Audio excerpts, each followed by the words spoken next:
it was a battle for the ages. And just when we thought Chelsea were going to pop Jurgen Klopp's farewell tour victory parade, up stepped Virgil and slammed in a header, which left Gary Neville to say, the blue £1 billion bottle jobs, fair, excessive? We're going to talk about all that on this week's episode of One Click from Glory, as well as what Arsenal are doing, what Man City are doing, and some good news for Everton, but maybe not quite fair news for Everton. I'm joined, as always, by Craig and Matthew. Yep. And we are going to start with that Carabao Cup final, a very emotional, emotive, and definitely passionate final played out between Liverpool and Chelsea at our beloved Wembley, which is very close to where we are today. And I want to start with just your thoughts now, Matthew, having had a day to kind of reflect on some stuff. How are you feeling today after that match? F1 comebacks on Saturday. Thank you very much. So no, I'm still not happy about it. In fact, the more I think about it, the worse it gets. Because it's like, I felt more confident about this final than the final 2 years ago when we had like arguably a more cohesive team back then, the one we took it all the way to penalties.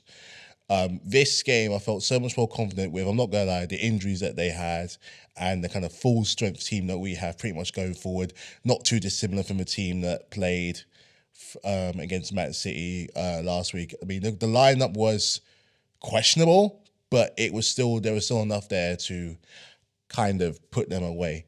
And so for the whole game, and I was watching with some of my friends yesterday, and the one thing that kept coming up was like, what's the plan?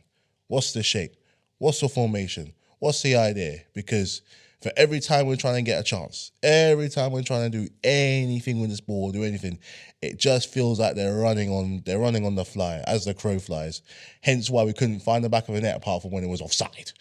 And it's just it just shows you still how much work needs to be done with this team, with a style of play. Where did that go from pre-season and even like the first game or so? Where has it all gone? Where is the identity that we once had? Where is the ideas of the players that they want to kind of step up and just do something special? I'm sitting there and I'm thinking like, I'm waiting for something to happen here, guys. I'm waiting for someone to if what you're doing ain't working, just bring out the spectacular. Do something a little bit different, and let's just try and get some kind of progress. But every single time, if any other team in that position with the chances they had, they're putting at least 2, 3, maybe even 4 of them away. But every time, like every shot, finding, like, not like we didn't have chances, finding Kelleher somehow. I mean, hey, credit to him, but he was man of the match. For a guy that I thought was like, we could test him a little bit, he was 100% man of the match, keeping them in the game. Like, it's unreal. But it's annoying because, again, it's Liverpool again. Last 3 finals, it's a trifecta. League Cup, FA Cup, and then League Cup again. I've already said before we start recording, if it's another Chelsea FA Cup final this year, I'm not watching. It's Groundhog Day is making me sick. But look, take nothing away. They did what they had to do, even with a bunch of kids that I thought I'd be seeing in double maths the next morning in the uniform, man. I don't even know half these men who come on, but yet it's a sign of a guy who's, annoyingly, who's had so much time to drill his philosophy into this team against the pros we had on these big wages, and they can't screw in a light bulb between 11 of them. And yet they're over there, making electric cars for the future, that sort of thing. That's the levels that we're at. So it's so frustrating because I just felt like I was so confident. So confident. It was there. Genuinely, and it was there. But billion pound bottle jobs. I mean, just because Gary Neville's saying it, I'm inclined to disagree. But there's a discussion there anyway. There really, really is. There's definitely a discussion there. And I think one of the things that I do want to pick up on from what was said, even by Jeremy Carragher as well, talking about like the age of the Liverpool squad. Because when you actually look at the average age of both teams at kickoff and at the end of the game, Chelsea were younger. Both occasions. But for you, Craig, when it comes down to this conversation about the match, just focusing specifically on like the chances that Chelsea had, why do you think it is that the players were unable to finish their dinner on this occasion? To be honest with you, I watched the second half or the first half to the second half of the game, and I personally thought Chelsea players looked leggy. they run out of energy.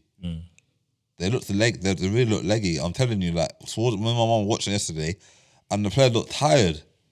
Gallagher looked tired. Sterling got taken off too early, I feel. I think he's dangerous. They're dangerous. I feel like out of all the players Chelsea have got, I'll say Sterling and Cole Palmer are your two dangerous players in your team. And when it comes to goal threats and everything, Sterling knows how to finish a chance. He'll finish. If you give him a clear chance, he'll finish. He was very unlucky for the offside goal. If Jackson had just put his leg back a little bit more, that would have been 1-0 Chelsea. And I think Chelsea would have gone on to win the game. And I feel that Liverpool rode a lot for the game. But then, obviously, Klopp with the experience of winning trophies. I think Chelsea were naive as well, in a way. I don't mean it's a horrible way, Matthew, but I feel like you were naive when you guys were playing for penalties, when you guys were trying to kill the game off. Conor Gallagher had like 3 one-on-ones with the goalkeeper towards the end of the 90th minute and he missed. Enzo Fernandez, I'm gonna get onto him as well. Get onto him right now. Go on. I'm gonna cook him right now. Why the hell are you gonna backheel the ball? Oh my God. Do you remember that charge, Matthew? Oh man, there were words that I'm not going to use on this podcast for when it came through, because especially as Cole Palmer was right there. Sterling was there as well. And Sterling was there too. You had 2 men that could have gone. I'm not going to utter those same words because it just takes me to a dark place every single damn time. I'll utter a clean translated version for him. £100 million waste. Do you remember when Balotelli did that a couple of years ago? And he got taken off. And he got taken off. He did that against LA Galaxy. And that was a pre-season game. That was a pre-season game. And you're telling me £100 million player couldn't just hold the ball? I play football. If I'm in that position and I can't score, I'm laying it off to the next man to have a strike. If he could have given it to Sterling, Sterling could have scored. Could have given it to Palmer. Palmer was in the back and got him to score. And when I looked at it, I said to myself, you know what? I said to my mum, I don't think Chelsea are going to win today. I think they're going to lose this game. But do you think Enzo deciding to attempt that type of a finish, do you think that's also kind of reflects the issues in the Chelsea squad as a whole, that like in a big moment situation, in a cup final, there's almost like, I'll try this flashy thing rather than trying the simple thing, which is probably going to be more effective? Individualism. It's like, it just felt like what we said about the gold generation of England for so many times, for all the talent and all the winners that you have and the capability. It literally felt like it was 11 individuals. And he has had moments like that. It was only last week, fresh memory, Nicholas Jackson, he's going in for a shot against Man City. Whether he's going to score, I don't know. But he knows that Jackson's there and he comes in and just hoofs it back to Macclesfield for I know. And you see Nicholas Jackson just going, he's fuming because like, I was there. Yeah, he might miss in the same way that either Sterling or Cole Palmer would miss. But at least then you would have done your part and tried something to give it to the guy who's got more of an opportunity to score the goal. And even when he did backheel it, it was miles away anyway. That's the worst part. It wasn't even like it was on target. It's like it was going back to Preston Road. Like, it just felt like they're all playing for me, or they just don't know how the word team is spelt. And that's the difference between the fact that, despite the fact you had a load of unknowns on that Liverpool bench coming off, I mean, I couldn't tell you half of these kids. I'm sure they're looking through my phone thinking, who is this man? Like, why is he not in school doing his homework? But anyway, and it's just how much of the reliance of, in this day and age, how a system is so integral. Because you can swap in any guy in that team, it doesn't matter. Yeah. They're going to recognise what's going on. We're gone now, and we all talked about this before, from the whole things of superstars, where you can throw on 11 guys and they would find a way. That's how we used to win our finals sometimes. True. We would have 11 superstars out there that even on their worst day could conjure up something. And Drogba, an example of that was Drogba. Absolutely key for that. Scored in like pretty much every other final he was in, even when we're at our best. We are nowhere near that level, and I think we're trying to go for something a little bit different, where it's more of a cohesive sort of thing. But whatever kind of training they did or lack thereof, it didn't work. And go back to what you said about the whole tiredness thing. We had a week off. They played on Wednesday. Yeah. So where's this tiredness coming from? Let's get right into that about the fitness, because to me there's several things that I found quite interesting looking at the managers when it went to extra time. Because I was watching the match at a friend's house, and my friend's a Chelsea fan, so I was like, all right, fair enough. See how it goes. I was like, let's put the match on, let's see how it goes, right? And I was looking at the managers' reactions, I turned to my friend and I said, Chelsea have lost this. They were like, nah, we haven't lost. I said, look at your coach. Pochettino's face and even the speech he was giving to the players, he looked nervous. He looked anxious. He looked like he was desperately trying to fire them up. Klopp, he gave one of the subs a big hug. He was so chilled. It was like, man's been here. Man's done that. Win or lose, I'm proud of you guys.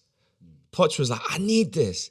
And what was interesting is that from the minute the first half extra time kicked off, it was like someone had run around and sapped all the energy, life and enthusiasm out of all the Chelsea players and just said, go on guys, play football. Because it just felt like they were if they had 80% energy, it dropped to 40%. And we don't know why. But for you, Craig, what's your take on the fitness issues of Chelsea? And do you think this, in addition to some other stuff we'll discuss, is really going to put the spotlight firmly on Mr. Pochettino? It's a mentality problem. If you're a footballer, you should be able to play through like extra time, whatever. It's not about fitness. It's not a fitness issue. It's a mentality thing. You think so? Chelsea have not won a trophy since the Champions League final. There's Super Cup, Club World Cup. That's the last time Chelsea won a trophy. That's 2 years ago. Which and I feel like I know Chelsea are going through a transitional period. Yeah, forget all the transitional period. That's nonsense now because they've had 2 years to sort it out, and he spent over £1 billion. So and you get to the cup final, big game at Wembley, and you bottled it. That's real. You bottled it. It's a big game. You guys, I did say Klopp was calm and Pochettino was nervous. How can you be nervous? You won trophies at PSG. How can you be nervous? You work with Messi. There's no Messi in Chelsea's team. There's no Neymar in Chelsea's team. There's no Mbappe in Chelsea's team. And those players will come with big egos and big reputations. Let's be honest. There's no Messi, but they've got Messi finishers. But continue. Them guys were big ego players and you were able to win the league with them players. True. So you're telling me you haven't got big manager game experience to know, you know what? I know I haven't got the type of players in my team, but I'm going to motivate them. So you know what? Motivational speech and go win the game. But then does it also come down to expectation as well? Because you think about his last, let's think his last 3 jobs, right? He's now at Chelsea. And I always use the example of Gary O'Neill at Wolves. Gary O'Neill came in after the transfer window, barely had a preseason with his players, and look at that game against Man United early in the season. They deserved to win at Old Trafford, but for poor finishing and whatever, they didn't. But that was a performance you're like, oh, Wolves have got something. And of course, they had a lot of VAR bad decisions over the way. Pochettino had a whole preseason with Chelsea. He knew he was coming to Chelsea for months. I know your recruitment strategy has been all over the place, and you maybe haven't brought in players, whatever. But to this day, can anyone tell me his best 11? Can anyone really tell me what he wants? I don't know his best 11. Even when you think about the striking options, you got Nkunku, you got Jackson, you got obviously Broja's gone out on loan. But it's like, what does he want through the middle? What does he really want? And then look at Datsun Fofana now, who's out on loan at Burnley, and you look at him, and I'm thinking, why was he not given another chance at Chelsea? Because in the few games he's played at Burnley, yes, he scored 2 goals in one match, and he missed a lot of chances in the following game. But you know what the guy was doing? Getting there. He was making things happen, always running, always an outlet. And you need players like that, you know? So I look at him and I think, is he even able to manage in an environment where there's high expectations? Because at PSG, yes, they won the league. They also lost cups when they should have won a cup in his, I think his second season or his last season. They should have won the cup, the French Cup, and they bottled it there. They won the league, and then the Champions League, let's not even talk about that. It's disgraceful. And then you think of his time at Southampton and Tottenham, and I think for both of them, like at Southampton, there's not an expectation for them to go on and win trophies, but you want to see them like develop, play great football, and then see how far they can rise. And he did really well at Southampton. Got opportunity to move to Tottenham, and we know at Tottenham there's no expectation to win whatsoever. There's no desire to win. There's no need to win. There's no pressure to win either. But what there is desire to be bigger than Arsenal. So, you know, when they were finishing above us and everyone said there was a power shift, what do they have to show for that time? They won niche. In our worst period under Arsene Wenger, we still won FA Cups. Facts. You know, we had a league run in 2016, and we bottled that first, but we had a league run. What do they have to show for it? The biggest trophy opportunity they had was the Champions League final against Liverpool, and what did Klopp do? Slap them down. No mercy. And that's the manager you have. And so when you got a manager that hasn't won anything, and it's one of those things where when you've been to Wembley so many times and lost, it can seep into you that this is a place I can't win. And I was looking at his face after the huddle, and they cut to the bench and they showed Pochettino's face. I looked at him and I think, this guy doesn't believe his players are going to do it. He just didn't have that. He just had a sense of desperation in his eyes. Like, I need this. And obviously we saw on when they were doing the trophy parade and the players were getting the medals and hit him, how he just ignored Todd Bowley's offer for a handshake, which I thought was quite telling. Only shook the other co-owner's hand. So, there's trouble in the camp. But I think we can safely say it is another bottle job from Pochettino, and it's just disappointing, and I just don't know what you guys do. But I think on that note, for you, Matthew, what needs to happen now? Because like you said, the FA Cup is still in play. You've got a chance to do something in the league this season, even though that's going to be a bit of a hope and a prayer, but you can still finish respectable. But what are you expecting now from Chelsea? He has to go hard. He has to fight for literally every single result, because that tell yesterday, from the look at his face, the lack of a shake of Todd Bowley means that he knows deep in the back of his head, his job is on the line. And just a quick thing, just jump in. You are 17 points off top 4. I'm not even going to count above that, because let's just be 17 points off. That's a lot. That's 5 wins. About 6 or 7 wins, and you can see how up and down. You get the performance like Wolves, and you get the performance against City. So there's no kind of like real in between. The next game is Brentford. We don't tend to do well against them, so he's got to go. He's got to go hard with his next few games, and just really kind of like, if he is going to push for domestic, not saying to prioritise that, because the league is just as important. Because we missed out on the games, West Ham and Wolves both jumped above us, which is going to be a bit of a bugbear. Plus, recording tonight. I mean, as of recording, West Ham play tonight. Did West Ham play tonight? I think so, yeah. West Ham play tonight, so I could be much further ground they have on us anyway. But he's just got to kind of like, he's just got to kind of produce some kind of culture that kind of he wants from this. Like, he got to the cup final, fine. It didn't work out in the way that you wanted anyone. I thought the desperation would be enough to kind of see him over, because like the players are desperate. He's desperate. He hasn't won a trophy in England, and the way that they prop him up as a really good manager, you have to have a trophy to show for that. And unfortunately, that hunt goes on. So unless he wants to go hard for the FA Cup, which he don't even reach the semi-final, I don't personally know. But his job is on the line. And the way we're talking, there's one man out there who knows the club, who might just have to come in Frank? for a little bit. Who wins with us. Okay, Jose, sorry. Third time round. If there's one guy who can whip you up into shape with a bunch of misfits and rejects, like he did at Roma, like he did at United, like he nearly done at Spurs if it didn't sack him, even if it's just for 3 months, like your target is 17 points. If anyone's going to do that, if anyone could do that, just to stop the ship from sinking, it's him. You're going to spin the block with Jose one more time, yeah? What have we got to lose? What have we got? What do we have to lose? We're already a mess. And how long contract would he give him? 18-month contract? 18 months?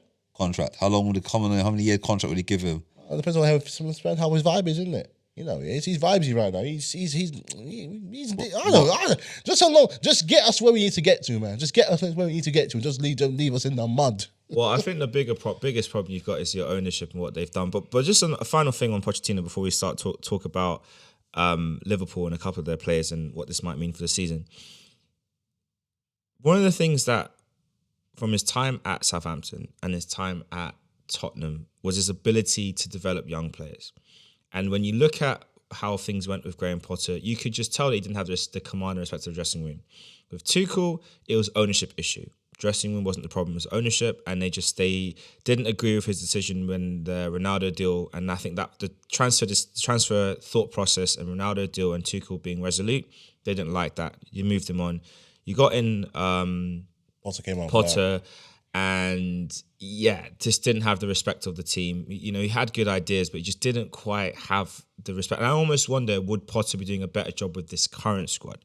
Putting that all to one side, you went and got Pochettino, a very highly rated manager, someone who, when we moved on to Unai Emery, I was looking at him with a couple of eyes like, well, I'd take Poch at the Gunners. Obviously, he would never come because he's a football romantic. He doesn't believe in, he doesn't cross the rivalry divide, though he's at Chelsea. So we'll see it's interesting. But I think what's really shocking for me is how he's not been able to really develop some younger players.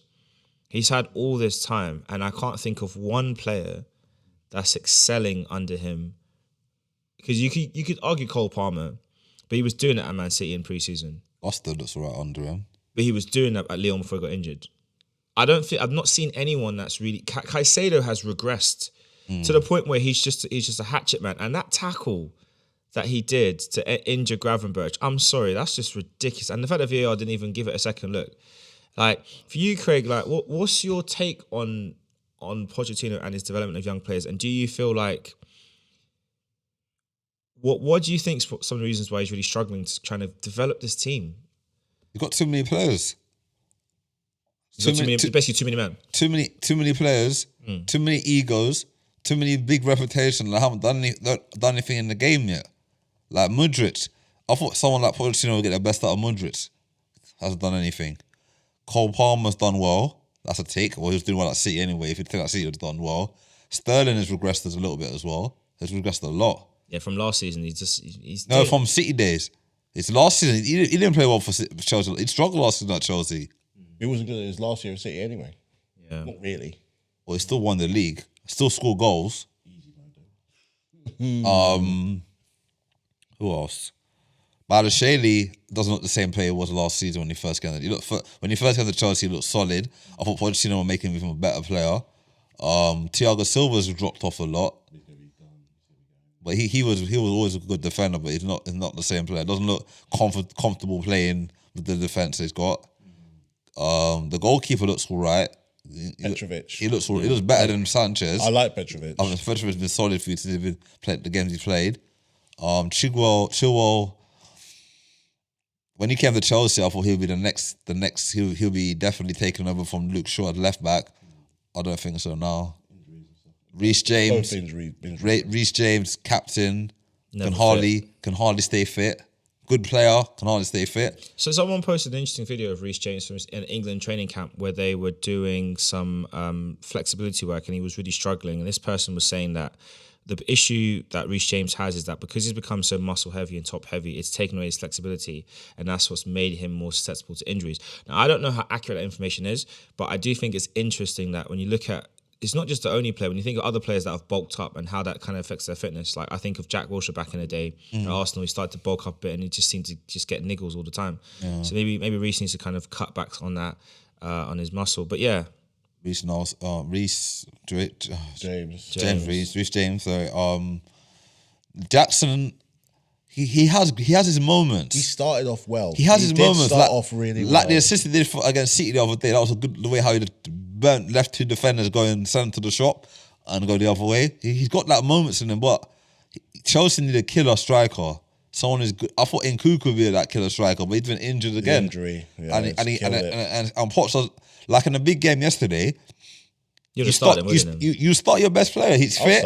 You start him. I'll start. If you start him, and if he doesn't do anything after 45, 70 minutes, you take him on. You bring on like Andrew Jackson, or you can bring on, Broja. Broja's not been given a chance. Broja's out on loan now at Fulham, isn't he? And he's not played at Fulham. He's not start. The manager, Markus Silva said the other day that he needs to fight for his place in the team. He's not going to walk into the team. He has to show me more. And the other guy's doing better than him at the moment. Muniz is doing better than him at the moment, so he's not getting minutes. Who else have I got? Who else have I missed out on now? Noni Madikele. Madikele's gone backwards. Backwards. I was very surprised when he came off the bench and just how little he... Not say how little he did, but you're fresh. He didn't look like he was fresh. He didn't know what he was doing. Probably didn't know what was going on. He made a couple of interesting moments, but then I wanted more. I feel he doesn't look confident. I think he's a confidence type of player. He doesn't look confident at all. There's nothing to believe in because there's no system to believe him in the first place, especially in the evidence of that final yesterday. It's like, I'm coming on, what do you need for me to do? Is it a like for like swap? Do you want me to swap with this man? What's this guy? Like what is it that I'm supposed to do? And it's just there doesn't seem to be like any kind of like a cohesive plan when you come on, especially in the final as well. Yeah, but I personally feel that if you're a professional footballer and you're on the bench, your job on the bench is to make an impact. If you're an attacking player or midfield player, your job is to get a goal, set up a player, to get an assist. You should watch the game. I think a lot of players don't watch the game. They only think about themselves. If you're a good player, you watch the game and you say, you know what, when I sometimes for myself, I'll watch the game and say, you know what can I do to come onto the pitch? Or this right winger or this left back is weak. Let me come on the pitch and take it. Let's give him a problem. A lot of these Chelsea players don't give the manager food for thought for the next game. Like Mudryk could that. If you're a sub, you come on, make an impact, and then the next game, manager will consider to start you. But these players are not doing it, so they're not playing for the manager. So the biggest issue is if you're not playing for the manager's going to get sacked. A new manager's going to come in, and then it's going to be either he's going to sell the players who are not good enough or loan them out. But Chelsea can't really loan. Not that many of them. Well, Chelsea can't really sell the players because they're on big contracts, 8-year contracts. We're going to have to sell them. We're going to have to. We can't just loan them out like we used to. And the thing is, you're going to make a big loss on them as well. Because you pay big money for a lot of these players and they're not delivering. Enzo's not delivering. Mudryk has not delivered. Caicedo's not delivered.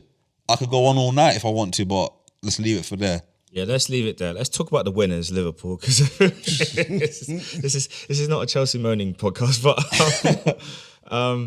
there's two players in particular I really want to highlight from this match. They're the goalkeeper Kelleher and of course the captain, Mr. Virgil Van Dijk, who just continues to find new ways to just show everyone that he is the man. Even when there were accusations that he had fallen off from the previous few seasons after that horrible injury he suffered at the hands of Jordan Pickford.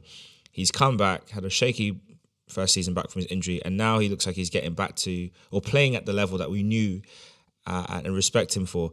On this, Matthew, I've seen some quotes or tweets flying around about people and how they want to rate him.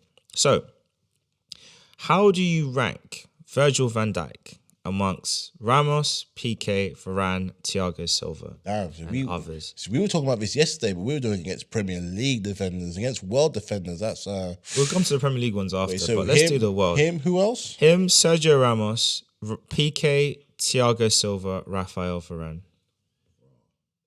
From the modern era of centre-backs. Boy. So those are like the go-to ones when you think about great centre-backs. So these are the people that have won everything. I know, man. Except for Thiago Silva. I know who I would choose, but let Matthew. Who would you pick? Sergio Ramos first. He's won everything in world football. He won bare Champions League. That's actually true. Yeah. And he won the World Cup with Spain as captain. Won 2 Euros. Everything. And I feel like he's had a longer longevity in career. Like he's never been injured a lot. He's always like every club he's been to has made him better. And he's a leader. I was gonna say Ramos. Ramos first.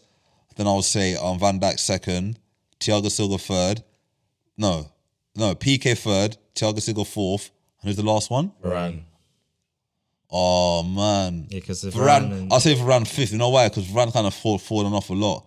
Since he come to United, he's fallen off. If he stayed at the same level he was at Madrid, I'll put him higher up. But I feel like these players who I put ahead of him have done more and have been more longevity in their career.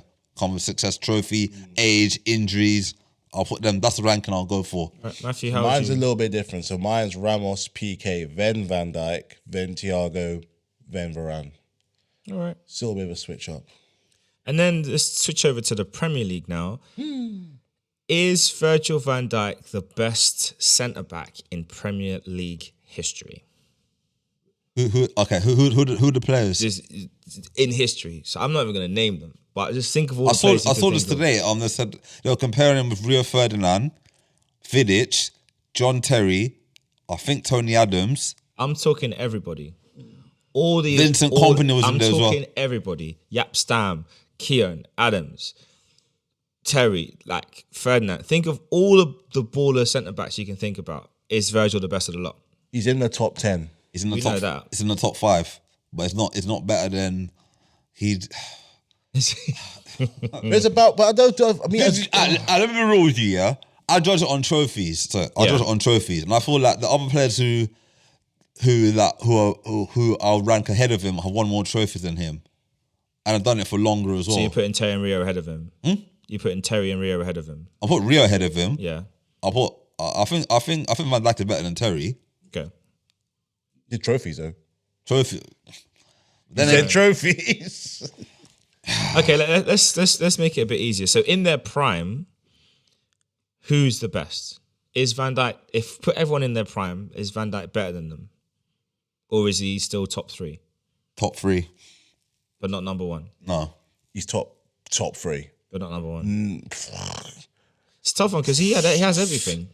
Van Dijk has everything. But you have to look at players like Rio Ferdinand was doing it since he was 17, 18 years old. But I'm specifically saying in his prime, all these players in their prime, their absolute peak seasons, does Van Dijk beat them out to be the best?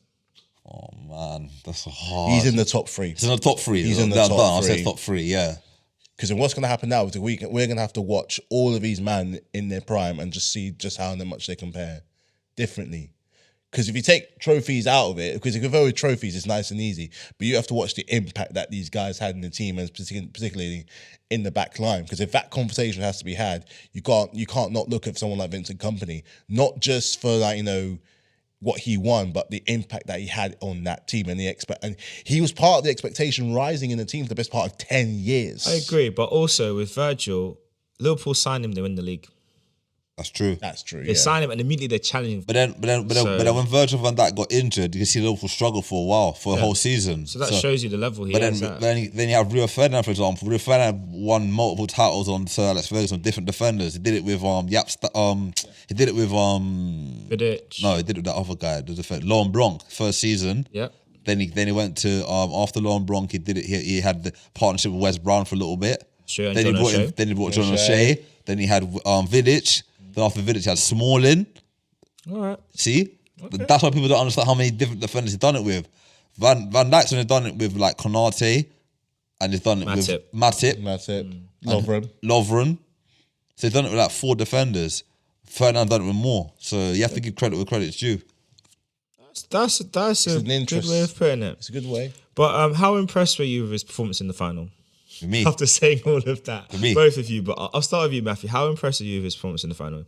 He was silky, man. He's different gravy, and that's the kind of thing that I miss. Of just having like a proper dependable centre back. You know, we got a young pairing in our team. You know, Thiago Silva is going to be going on his way out, and it's good to kind of see. I'm glad that someone like Colwill got to see something that's like, you know, we have the standard of to be the best. You're looking at someone as a prime example. Playing against someone like that, you know, is just a great kind of way to see. Imagine that, you know, it would have been great if Thiago Silva and him were both in the same game to watch 2 Titans really go at it. But and he got 2 goals for his thing. He got 2 goals for his. Quick question: was Thiago Silva injured for the cup final, or just wasn't picked?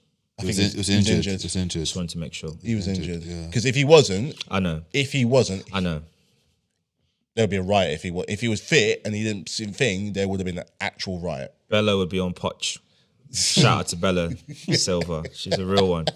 Absolute real one. Yeah, and for you, Craig, how like impressed were you with Virgil and just what he did yesterday in the cup final? He was like the father, like for all the young players.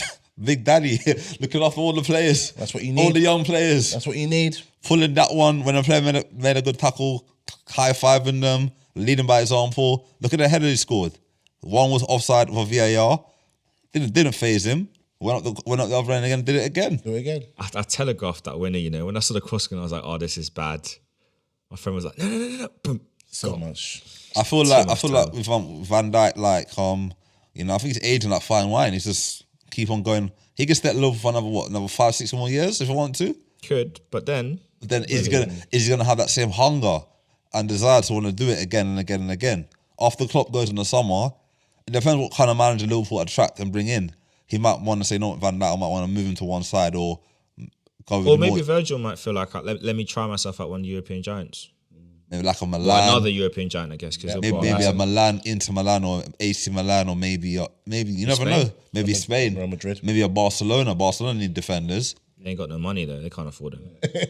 Real Madrid need Real Madrid don't need him. They don't need him, but if the opportunity's there, they'll take it. They're recruiting. Was it Mbappe, Bellingham? Who knows? Alphonso Davies. It's rumours that deal is being wrapped up this week. I heard they want Trent as well. They want to get Trent as well, apparently, to replace Carvajal. So it could be an interesting couple of. The project that they're building, it's madness. It's amazing. Let's not rule out Haaland. Eventually, he will end up there. Eventually, Haaland and Mbappe together in one team. He will be there. Maybe, most likely, but we'll wait and see. And also, let's talk about Kelleher as well, because I think as a goalkeeper, some of those saves, you can put it down to poor finishing, and I think for quite a few of them, you could say it's poor finishing.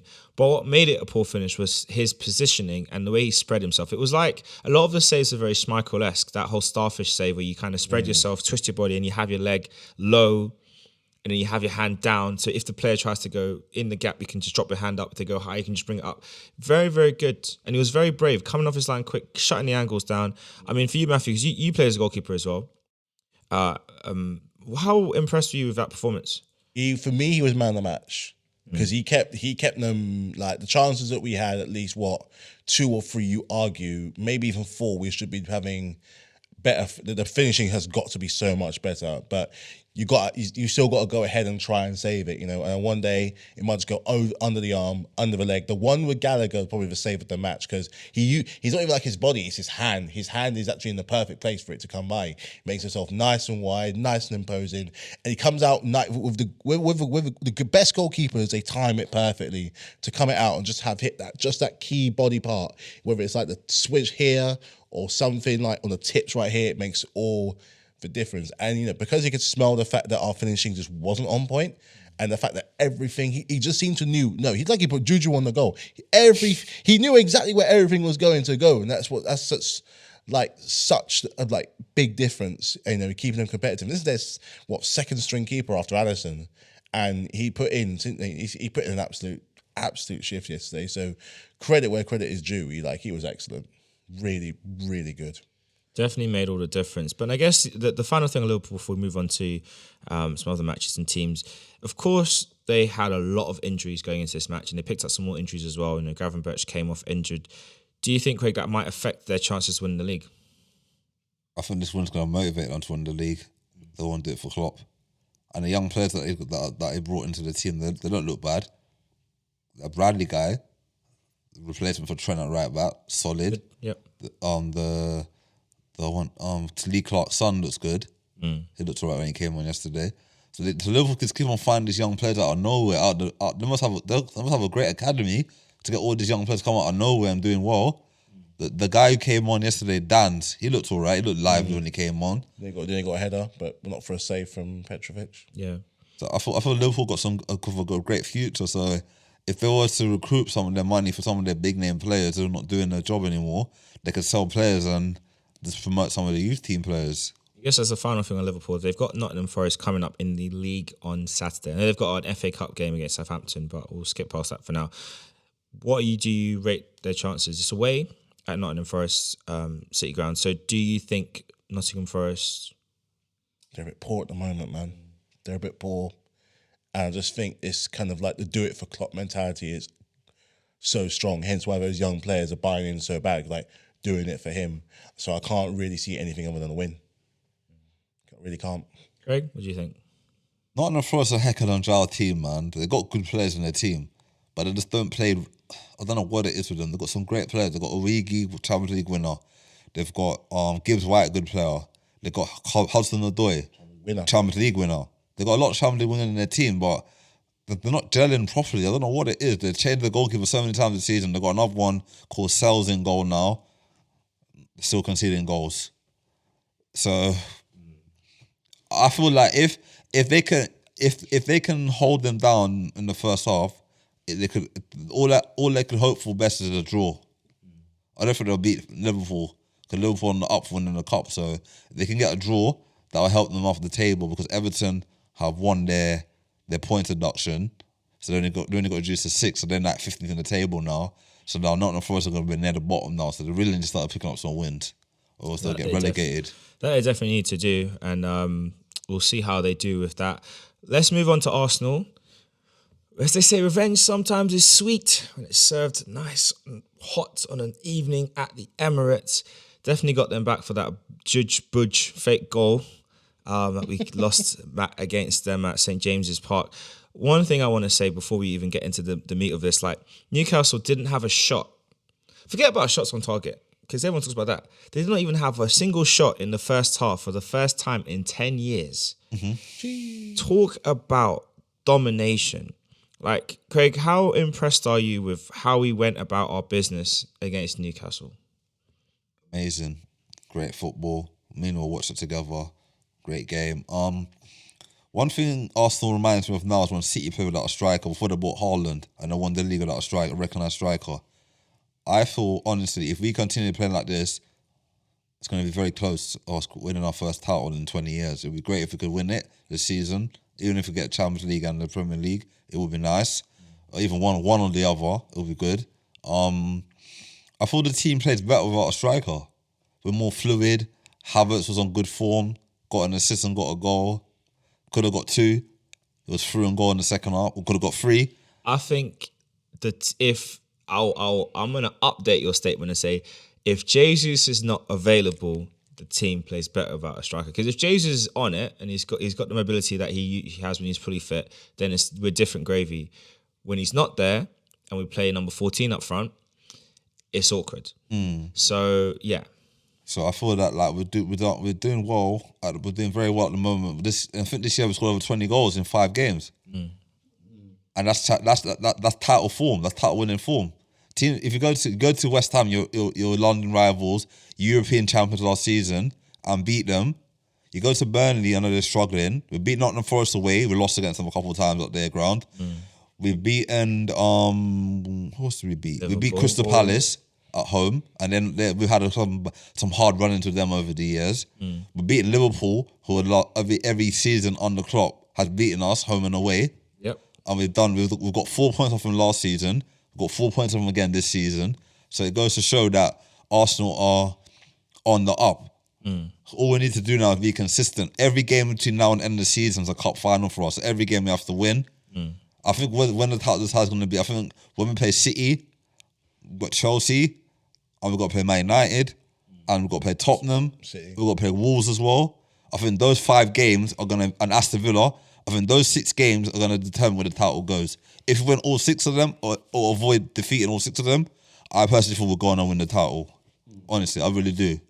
Yeah. I don't know if I'm being deluded or not, but I really feel that if we win them games, and if we can beat Porto in the return leg, much like we will, with our fit striker Jesus, I'll start Jesus in that game because I know Champions League that's his competition. He's done well in it this season, so you start him in that game, go on and win that game. So yeah, his goal scoring record is about 1 and 2 in Champions League, which is incredible.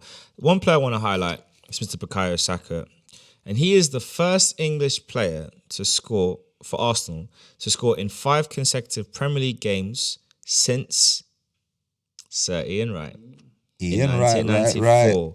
Matthew, sometimes I feel like it's very difficult to kind of sum up what Bukayo Saka's doing because he's performing at a level that is, simply put, world class. But how impressed are you with Saka, and where do you think he could go by the end of the season?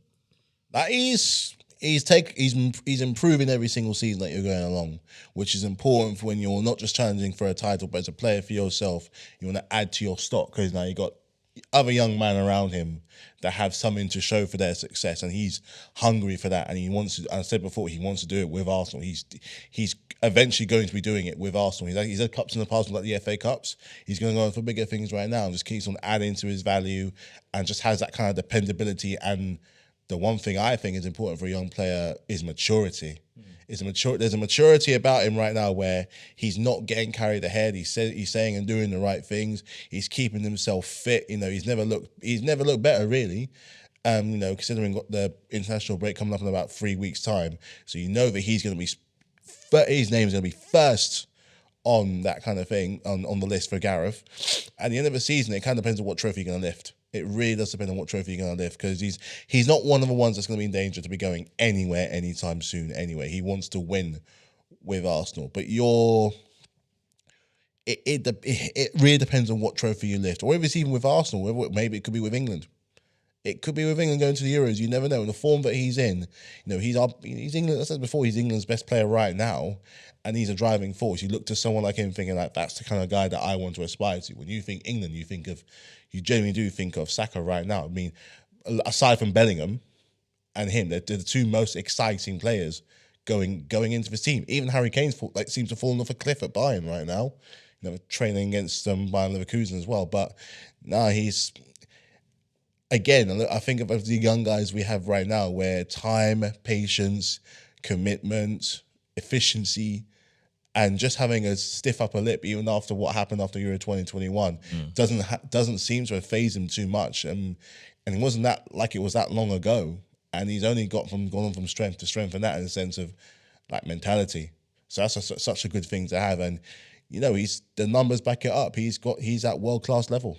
He really is. That he is. And also, I think personally that with Arsenal, not just with him, the likes of Saliba, even Martinelli as well, I think we have one more season. So, like, if we're not successful this year, I think next season will be the make or break one for the Arteta's reign at the club. In that, if the following season, like next season, if we don't do anything, don't win any big trophy, I can see the squad getting ripped apart. Because these players, they have big ambition. And they love Arsenal. They want to win stuff.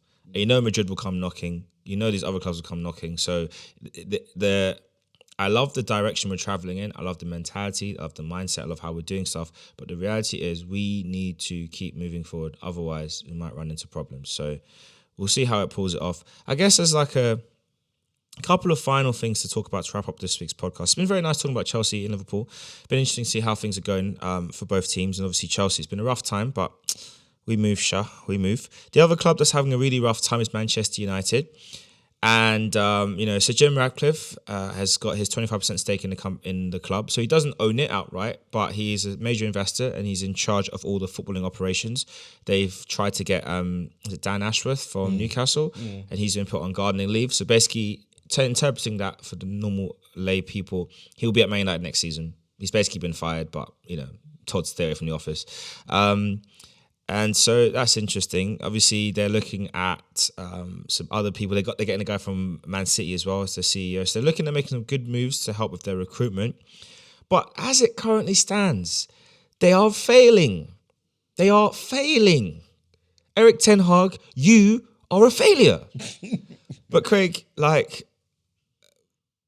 how do you see this panning out? Because realistically, do you think they're going to make it to top four? Which is just to say, in terms of points, Man United are 6th on 44 points right now. They are 8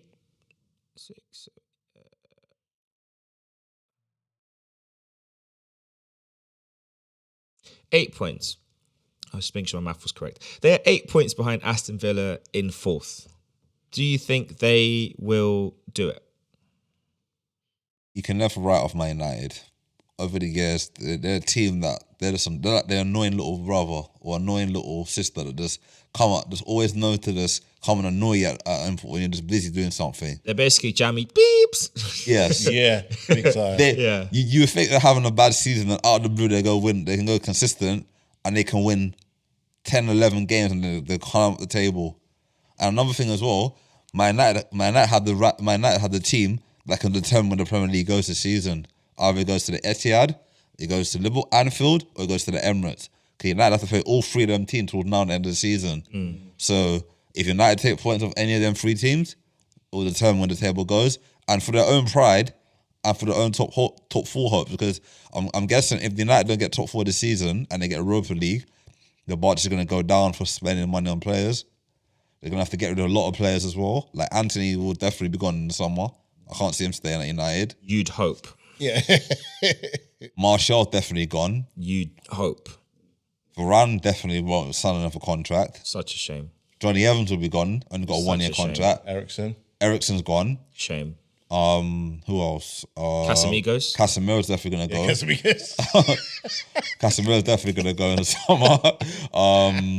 Maguire, the jury's still out on him if they're gonna get rid of it. He's played well. Gone to West Ham. He's done well this season, but will United want to keep him? Maybe they want another man in defence. But it depends who the manager is, because if Ten Hag stays, then you'd think Maguire would stay because he's clearly building around him. Varane, Casemiro, they'll definitely moved on. Malachi has been injured all season. Mason Mount. Who? Mason Mount. Who? He's been a ghost all season, been injured all season. He was chilling in the crowd on the weekend. I was shocked. I was like, He has been like, I don't know how to say it. Shoulda, woulda, coulda. Should have stayed at Chelsea. That's all I got to say. Basically, it's like when Alex Hleb went to Barcelona. Yeah, career done. Just wasted time. Wasted You're wasting career. everyone's time. Yeah. With United, I feel that I'm not writing them off for top 4 because I know how United are. They've done it too many times.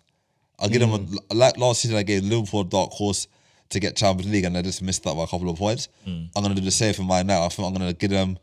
I think they can go on a run, but it depends on Aston Villa, how Aston Villa finishes the season. If Aston Villa continue winning, then I can't. Then Aston Villa could be at Newcastle, like what Newcastle did last season, and continue the momentum and get top 4. And I feel like Aston Villa get top 4 this season, they will have a bigger budget to spend in the summer, and they will get better players to cover the Champions League and Premier League football. So there you go. That's thing is, I mean, Unai Emery is a better manager than Howe. Definitely, 100%. So you can see them progressing at parts of group stage for sure. And they can definitely the next target for Aston Villa is to win a trophy. And I think Emery could do that at Aston a good Villa. cup run, yeah. Yeah. Well, in next week's episode, we're going to actually talk about Man United in a bit more detail. We're hopefully going to get a fan on to discuss them, because we're going to try and play Football Manager or FIFA with them and try and predict what they could do in the summer. We're going to set them a budget and try and see what players they could buy. Just to give a quick update on the current Premier League results or what's going on in the league right now as of recording. West Ham are 2-0 up inside 10 minutes. They got 2 quick goals from Jared Bowen. England squad for him for the summer? He's got to be considered. I think he's got to go. He has to go. He's got to be. Forget considered. I think he has to go. With Kane struggling and other players out of form, Grealish has been out of form this season. If they'll go though. That's the problem. But that's the problem. That's why England's too biased. Like they're too loyal to players who are out of form. I feel like Bowen definitely has to go. Do you know who I would take to the England World Cup, the Euro squad, as a gamble? Yeah. Solanke. I think he's had a great season as a backup, as a third choice striker. So you'd have Kane. I'll bring Tony or Watkins. It depends on who's in scores more goals now. So I think Kane, Watkins, and then Solanke. Then Yeah, that would be Watkins. Yeah. I don't think they'll pick Tony. Because of the whole gambling stuff, It's not England. Not England. The clean media England player that England want. So apparently Gareth was. I think there was a time where a lot of English players were playing. I think in the Premier League. Yet Gareth was in Ajax. Yeah, which shows that I just got this horrible feeling that he's still going to bring the likes. Henderson's going to come. Henderson will go. Maguire's going to go. Phillips could still go. He'll go. But he's had a poor season. It doesn't matter. He has his favourites. He has his favourite, but. Yeah, Bowen has. Definitely has to go. Scratch that. He should be going. And someone else should go as well. That defender from Everton. I think he's had a great season. Oh, Brantford. I think he's had a great season. Yeah. I think he should go as a backup centre back. Ward-Prowse? Nah. He hasn't played a lot of games. He's played well for West Ham, but I think when you look at the numbers in the competition, his teammate Calvin Phillips will go over him, which in a way is outrageous. But what about left back? Who would go left back? Because Shaw's been injured for all seasons, injured again, out for a long time. He'll still take Shaw. Yeah. Then he'll figure it out. Probably even have Colwell who goes a backup left back. He could play left back as well, isn't it? Yeah, but he shouldn't. Or Chilwell. What's his name? Trippier out there again. Oh, Trippier, yeah. But anyway, we'll see what England do in the summer. But this is us wrapping up for tonight. Thanks all for listening. And if you're West Ham fans, I know you lot don't like Moyes. But as he said in his press conference, these other managers that everyone loves, what did they deliver? Nish. I got the job done. Just like Virgil. See you guys next time. Peace. Peace.